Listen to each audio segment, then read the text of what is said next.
Lower courts have already ruled that Trump himself did personally engage in insurrection. But a core question at issue here is for whom this insurrection clause was really intended. Which offices count? Which officers count? Was it intended for presidents and presidential candidates, or are they somehow exempted?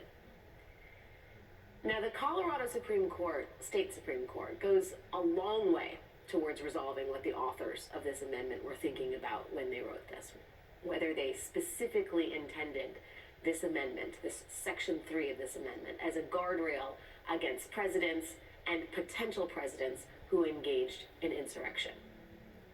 The state Supreme Court did some very, very deep research to make the case that, yes, this sure does apply to presidents and presidential candidates.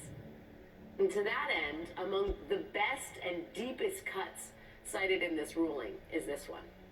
It is a conversation between two senators in the year 1866 as they were literally writing the 14th Amendment.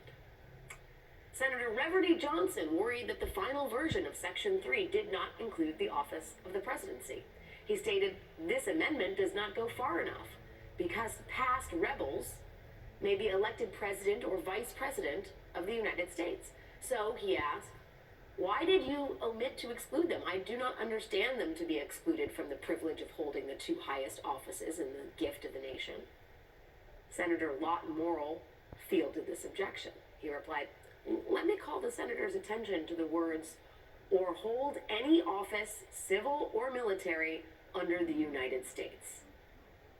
This answer satisfied Senator Johnson, who stated, "Perhaps I am wrong as to the exclusion from the presidency. No doubt, I am." The senators who literally wrote the 14th Amendment specifically meant for it to apply to the presidency. It does not get any more originalist than that, my friends, and that is exactly the point here. Adam Serwer argues in The Atlantic today that this ruling from the Colorado State Supreme Court is going to put the court's conservatives between a rock and a hard place. The court's conservative justices often justify their decisions through the legal philosophy of originalism, or trying to interpret what the founders meant when they wrote the Constitution.